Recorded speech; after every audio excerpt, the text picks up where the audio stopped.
अंदर hello friends, इस video के अंदर हम 10 क्वेश्चन डिस्कस करेंगे जो कि प्रीलिम्स 2020 के लिए इम्पोर्टेंट है। पहला क्वेश्चन देखते हैं।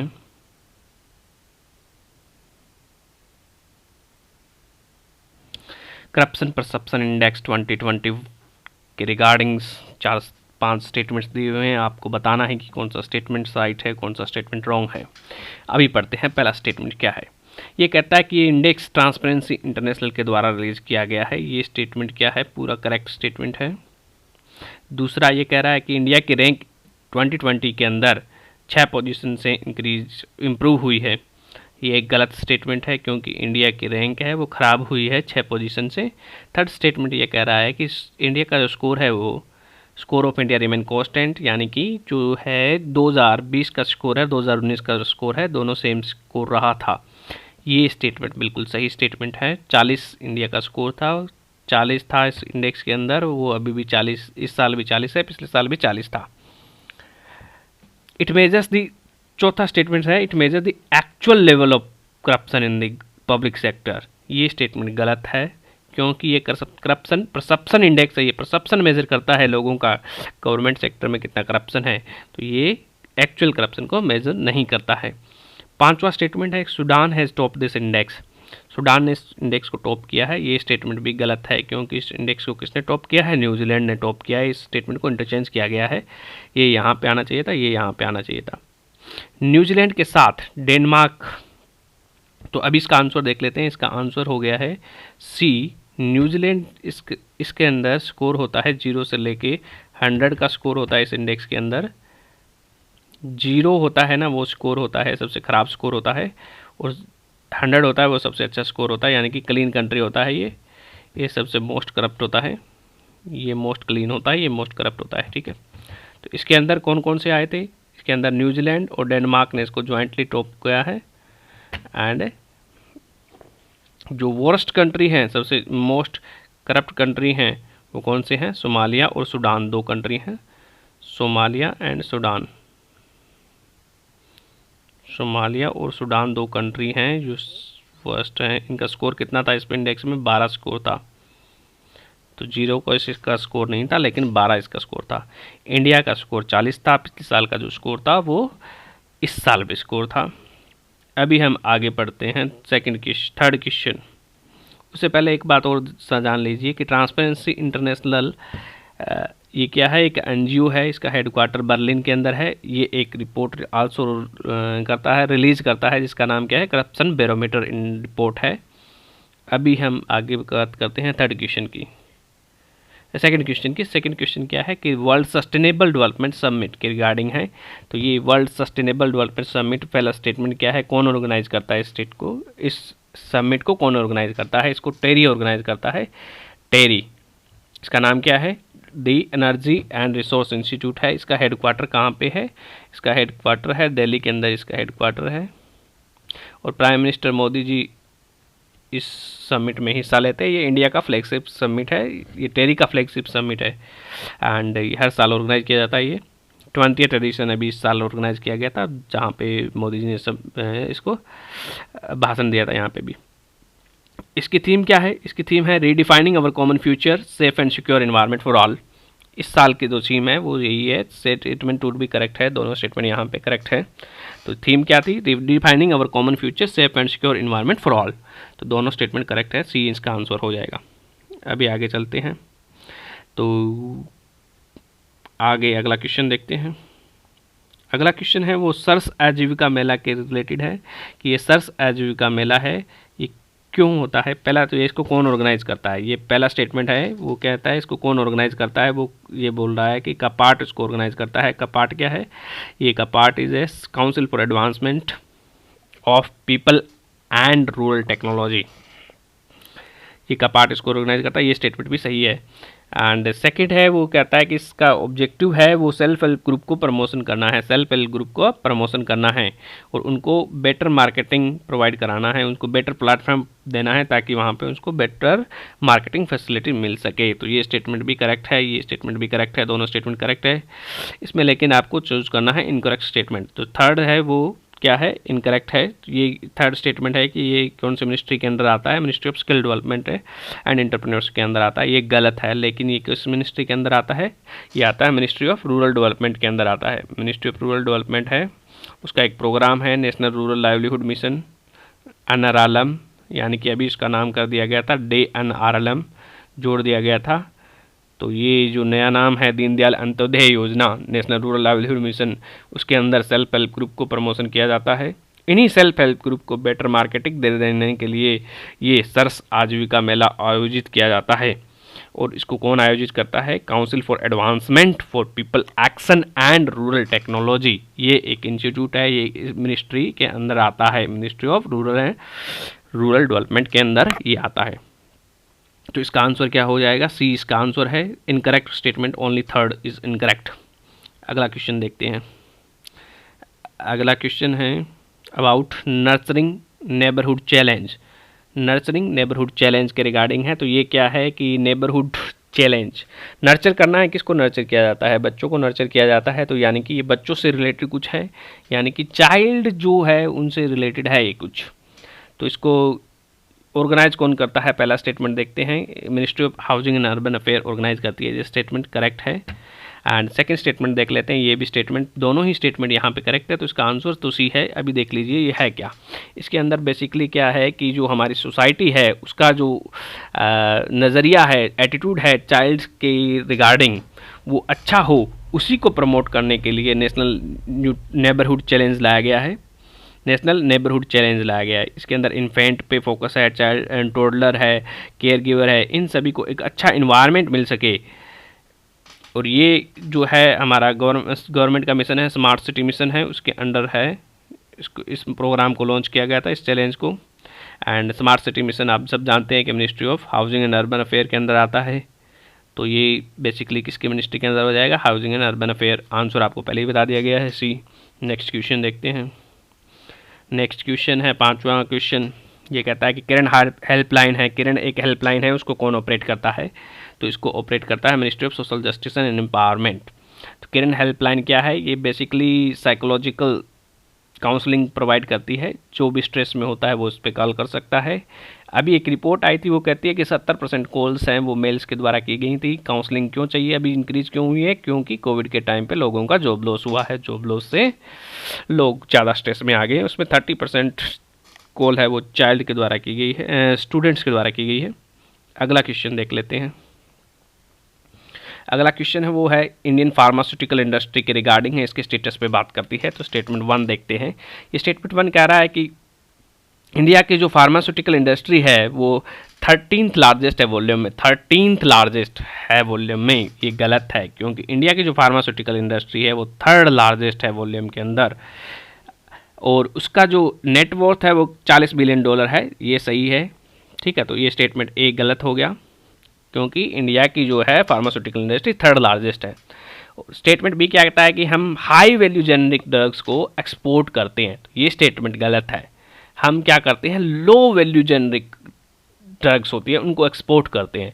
लो वैल्यू होती है, जेनरिक होती है, तो वो हम एक जेनरिक ड्रग क्या होती है, एक कॉपी होती है ओरिजिनल ड्रग की। तो क्योंकि हमारे देश में R&D नहीं हो रहा है, तो ओरिजिनल ड्रग्स की कमी है, इसीलिए हम जेनरिक ड्रग्स को एक्सपोर्ट करते हैं ज़्यादा। वो क्या होता है, लो वैल्यू होता है। अगला स्टेटमेंट देखते हैं सी। ए लार्ज प्रोपोर्शन, जो हमारे देश के अंदर जो पेटेंटेड ड्रग आ रही है उसका जो है हम क्या कर रहे हैं, बहुत ज़्यादा इंपोर्ट कर रहे हैं। उसकी जो डिमांड है हमारी कंट्री के अंदर वो है इंपोर्ट से मीट हो रही है। तो ये स्टेटमेंट क्या है, सही है। तो इसमें से आंसर क्या हो जाएगा, 4th आंसर हो जाएगा, that is only option C. अगला क्वेश्चन देखते हैं। इनमें से कौन सा कंट्री बताना है आपको जिसने world first energy field island है वो इनिशिएटिव लिया है नॉर्थ सी के अंदर। तो वर्स्ट कौन सा कंट्री, ये आपको बताना है कि which country has approved a plan of constructing the world first energy field island in north sea. कौन सा कंट्री वर्ल्ड का फर्स्ट एनर्जी फील्ड आइलैंड बना रहा है, कहाँ पे बना रहा है, नॉर्थ सी के अंदर। कौन बना रहा है इसको, डेनमार्क बना रहा है। कहाँ पे बना रहा है, नॉर्थ सी के अंदर। ठीक है, अभी नॉर्थ सी न्यूज़ में है, तो नॉर्थ सी की लोकेशन देख लेते हैं, उसके अंदर कंट्रीज़ कौन कौन से आते हैं, ये क्यों मना रहा है पहले इसको देख लेते हैं। ये है क्या है, वर्ल्ड फर्स्ट एनर्जी आइलैंड है क्या। यूरोपियन यूनियन का टारगेट है कि 2050 तक, 2050 तक वो क्या होना चाहते हैं, कार्बन न्यूट्रल होना चाहते हैं, कार्बन न्यूट्रल।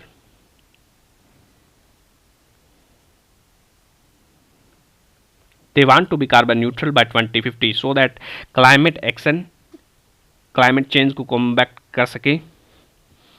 उसी के लिए 25% उन्होंने टारगेट रखा है कि जो एनर्जी आ रही है वो क्या हो, ऑफशोर विंड एनर्जी, यानी कि जो शोर से दूर हो, किनारे से दूर हो, ऑफशोर विंड एनर्जी, उसको प्रमोट कर रहे हैं। इसका 25%, इसका जो 2050 के अंदर जो टारगेट होगा एनर्जी आ रही है वो ऑफशोर एनर्जी टारगेट हो, इसी को प्रमोट करने के लिए ये एनर्जी आइलैंड बना रहा है डेनमार्क। ऑफशोर विंड एनर्जी को प्रमोट करेगा ये। अभी इसकी लोकेशन देख लेते हैं नॉर्थ सी की। नॉर्थ सी को बहुत सारे कंट्री सराउंड करते हैं, उनमें देख लेते हैं। पहला नॉर्वे है, इधर ऊपर से शुरू करते हैं। नॉर्वे है, नीचे स्वीडन है, यहाँ पे डेनमार्क है, जर्मनी है, नीदरलैंड है, बेल्जियम है, फ्रांस है, दैन यूके है। अभी इनको याद करने के लिए ऐसे मैप से भी याद कर सकते हो। दूसरा है आप इसको ट्रिक को भी याद रख सकते हो, ये किसी और की ट्रिक बनाई हुई है पता नहीं, परंतु इसको आप याद रख सकते हो। जैसे नॉन वेज फ्रेंड्स होता है, उसी का वी को हटा के बी कर दिया गया है, नॉन वेज फ्रेंड्स, ठीक है। नो मतलब नॉर्वे हो गया, ठीक है। बेज मतलब बेल्जियम, बी मतलब बेल्जियम, जी मतलब जर्मनी, अफार मतलब फ्रांस, ई मतलब इंग्लैंड, एन मतलब नीदरलैंड, डी मतलब डेनमार्क एंड एस मतलब स्वीडन। तो यानी कि सारे कंट्री इसके आपको दिखाई दे जाएंगे, तो इसको आप याद रख सकते हो, याद रखना ही पड़ेगा ऑब्वियसली। यदि या आप तो मैप याद रखो या फिर ट्रिक से याद रखो, आई विल प्रेफर बोथ। अगला क्वेश्चन है 8वां क्वेश्चन, ये कहता है कि मिनिस्ट्री ऑफ लोनलीनेस कौन से कंट्री ने अब अपॉइंट किया है, कौन से कंट्री ने मिनिस्टर ऑफ लोनलीनेस अपॉइंट किया है, लोनलीनेस अपॉइंट किया है। तो जापान इसका आंसर है।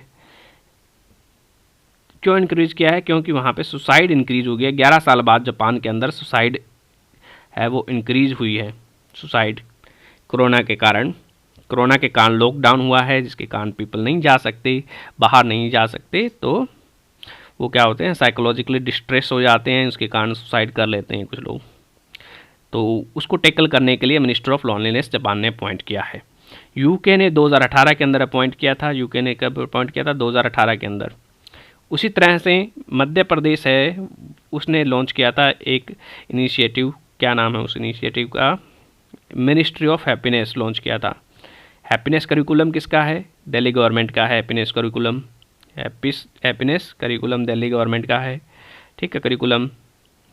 एंड एक और देखते हैं, ग्रॉस नेशनल हैप्पीनेस इंडेक्स किसका है, ग्रॉस नेशनल हैप्पीनेस इंडेक्स किसका है, भूटान का है।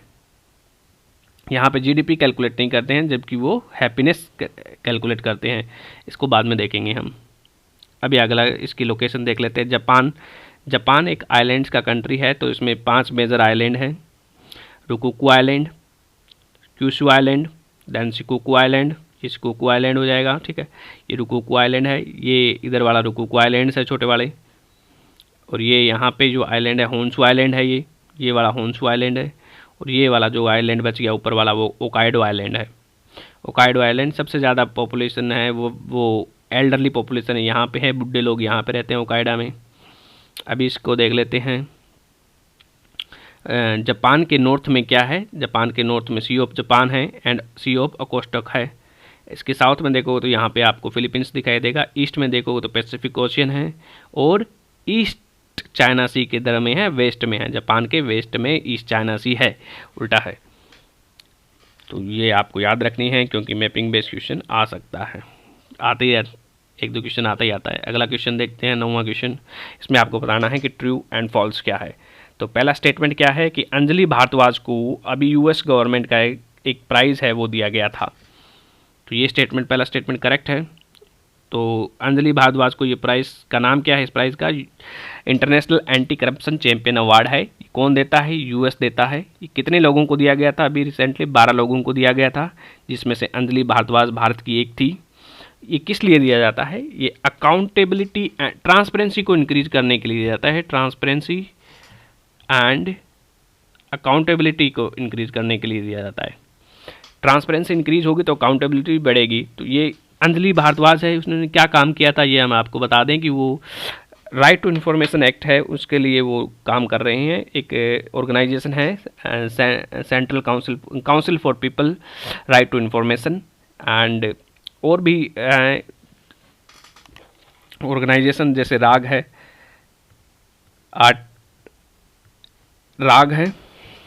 आरटीआई एक्टिविस्ट एंड ग्रुप है ये, ठीक है, आरटीआई एक्टिविस्ट ग्रुप है। तो आरटीआई को प्रमोशन करने के लिए उन्होंने काम किया है, इसलिए उनको अवार्ड दिया गया था, India international anti corruption champion award दिया गया था इनको। दूसरा स्टेटमेंट क्या है कि पीएम मोदी जी को एक अवार्ड दिया गया था रिसेंटली। ये दोनों स्टेटमेंट करेक्ट हैं, ट्रू है, यानी कि पीएम मोदी जी को कौन सा अवार्ड दिया गया था, global energy and environment leadership award दिया गया है अभी।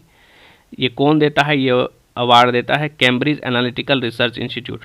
वो एक रिसर्च इंस्टीट्यूट है, किसका है, यूनाइटेड स्टेट का है, एक प्राइवेट फर्म है जो कि ग्लोबल एनर्जी ये लीडरशिप को प्रमोट कर रिकॉग्नाइज करती है। ग्लोबल एनर्जी एंड एनवायरनमेंट के फील्ड में कौन सा लीडर कितना काम कर रहा है, उसी को रिकॉग्नाइजेशन में पीएम मोदी जी को ये अवार्ड दिया गया था, क्योंकि भारत बहुत सारे काम कर रहा है सस्टेनेबल डेवलपमेंट के लिए। INDCs हैं हमारी, और भी बहुत काम किया है, नेशनल हाइड्रोजन मिशन लॉन्च किया है, बहुत सारे national action plan for climate change भी हैं।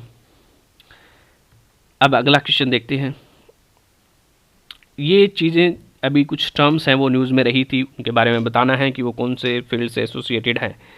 तो पहला है B1.17, दूसरा है N501Y and third is E484K। तो ये एक ही चीज़ है। ये क्या है, ये है कोरोना वायरस की स्ट्रेन है, नई स्ट्रेन है। जैसे जैसे कोरोना फैलता जा रहा है उसकी नई नई स्ट्रेन डेवलप होती जा रही है, कोरोना से रिलेटेड है, ठीक है।